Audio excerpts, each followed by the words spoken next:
사무엘상 25장 1절에서 13절까지의 말씀입니다. 오늘 본문의 1절은 이렇게 시작합니다. 사무엘이 죽음에 온 이스라엘 무리가 모여 그를 두고 슬피 울며 라마 그의 집에서 그를 장사한지라. 다윗이 일어나 바란 광야로 내려가니라. 사무엘은 이스라엘의 마지막 사사이자 선지자로서 오랫동안 이스라엘 백성을 영적으로 인도했던 지도자였습니다. 그의 죽음은 이스라엘 공동체 전체에 큰 슬픔과 상실감을 안겨주었고, 백성들은 한 마음으로 모여서 사무엘을 위해 애곡하며 그의 장례를 치렀습니다. 이러한 백성들의 마음은 사무엘이 이스라엘 역사 속에서 얼마나 중요한 역할을 감당했는지, 그리고 그가 백성들에게 얼마나 큰 존경과 사랑을 받았는지를 보여줍니다. 이러한 사무엘의 죽음 이후에 다윗은 바란 광야로 내려갑니다. 사무엘은 다윗에게 기름을 부어 이스라엘의 왕으로 세우는 중요한 역할을 감당했던 인물이었습니다.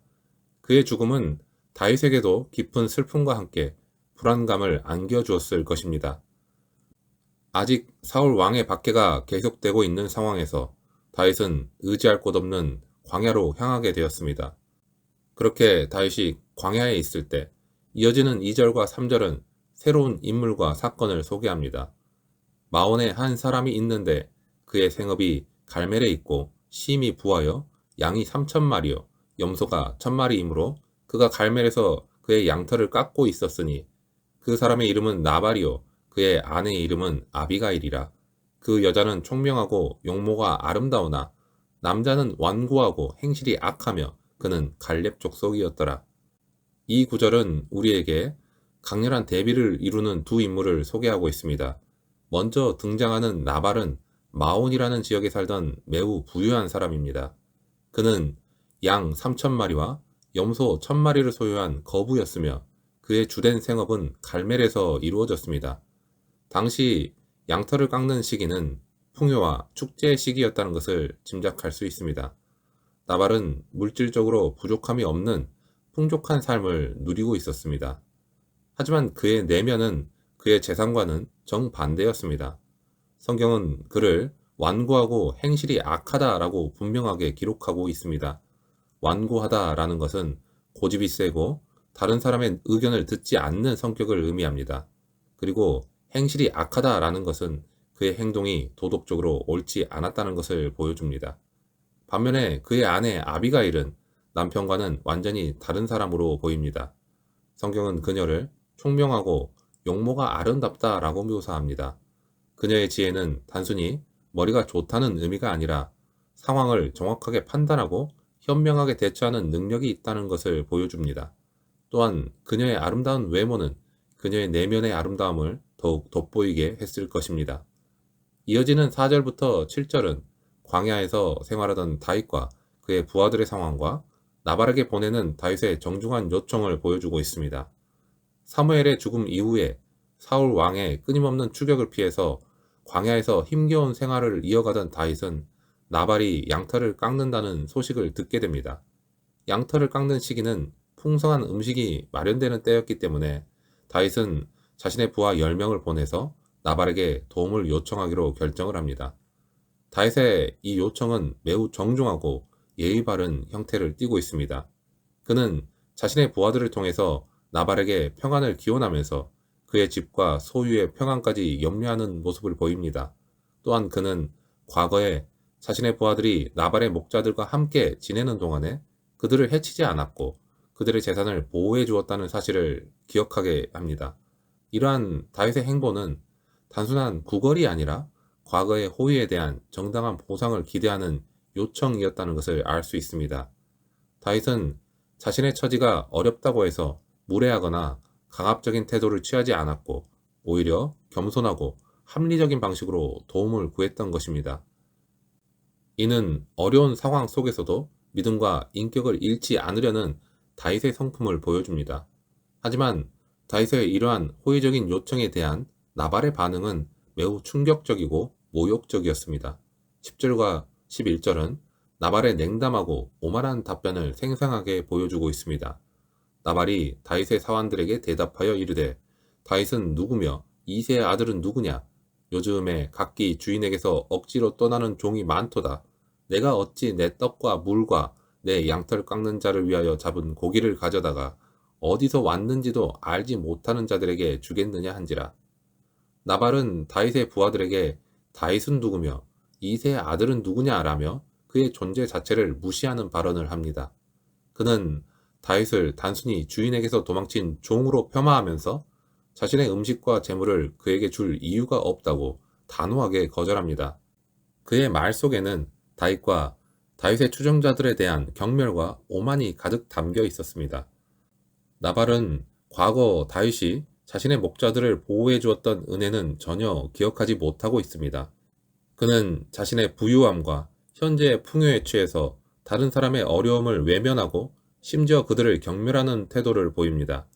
이러한 나발의 모습은 인간의 완악함과 이기심이 얼마나 극에 달할 수 있는지를 보여주는 단적인 예라 할 수 있습니다. 나발은 눈앞의 작은 이익을 위해 자신의 영적인 무지와 어리석음을 드러냈습니다. 그리고 나발의 이러한 태도는 결국 자신에게 큰 화를 불러올 것이라는 것을 전혀 깨닫지 못하고 있었다는 것을 보여줍니다. 나발의 냉담하고 모욕적인 거절 소식을 들은 다윗은 격렬한 분노에 휩싸였습니다. 다윗은 나발의 말을 듣고 더 이상 이성적인 판단을 하지 못하게 됩니다.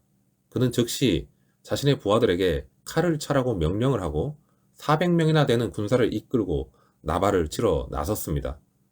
그의 마음속에는 나발과 그의 모든 남자들을 죽여서 복수하겠다는 강렬한 분노만이 가득 차 있었습니다. 우리는 이 장면에서 다윗이라는 위대한 믿음의 사람조차도 순간적인 감정에 휩싸여서 얼마나 어리석은 결정을 내릴 수 있는지를 목격하게 됩니다. 다윗은 하나님의 기름 부음을 받은 미래의 왕이었고 수많은 전투에서 승리하며 용맹함을 떨쳤던 영웅이었지만 나발의 무례한 말 한마디에 이성을 잃고 복수를 계획하는 연약한 인간의 모습을 드러낸 것입니다.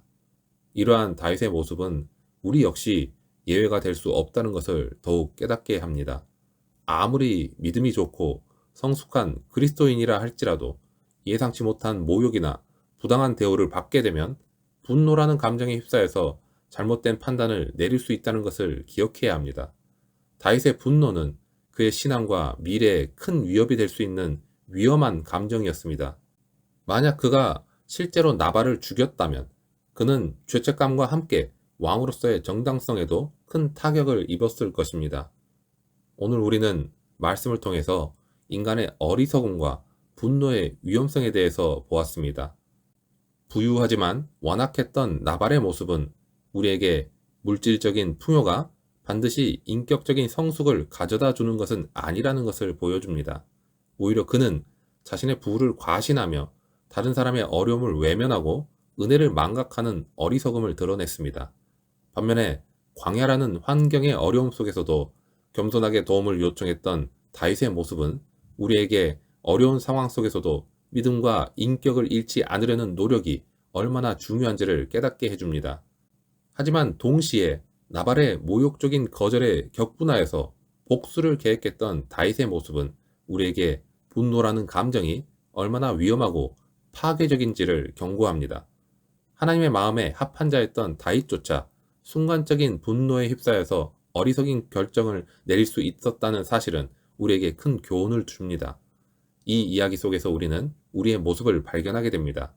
때로는 나발처럼 완악하고 이기적인 마음으로 다른 사람들을 대할 때도 있고, 때로는 다윗처럼 부당한 대우에 분노하며 복수심에 불탈 때도 있습니다.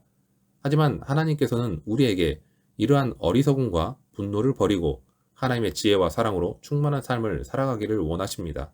우리는 나발의 완악함을 통해서 겸손의 중요성을 배울 수 있습니다. 우리가 가진 모든 것은 하나님께서 주신 것이며 우리는 하나님의 은혜로 살아가는 존재라는 것을 우리는 기억해야 합니다. 하나님의 형상으로 지음받은 사람들을 존중하고 그들의 어려움을 돌아보는 겸손한 마음을 가질 때 우리는 진정한 풍요와 행복을 누릴 수 있을 것입니다. 또한 우리는 다윗의 분노를 통해서 자기 통제의 중요성을 깨달을 수 있습니다. 분노는 때때로 정당한 감정일 수도 있습니다. 하지만 그것이 우리를 지배하고 잘못된 행동으로 이끌게 될 때 우리는 하나님의 뜻에서 벗어나 죄를 짓게 됩니다. 우리는 성령 하나님의 도우심을 구하며 분노를 다스리고 사랑과 용서로 다른 사람들을 대하는 성숙한 믿음의 사람이 되어야 합니다. 사랑하는 여러분, 오늘 말씀을 통해서 우리 안에 있는 어리석음과 분노의 가능성을 우리가 인정하면서 하나님의 은혜와 지혜를 구하는 겸손한 마음을 갖기를 소망합니다. 완악함을 버리고 겸손을 택하며 분노의 칼을 거두고 사랑과 용서의 길을 걸어갈 때 우리는 하나님의 기쁨이 되는 삶을 살아갈 수 있을 것입니다.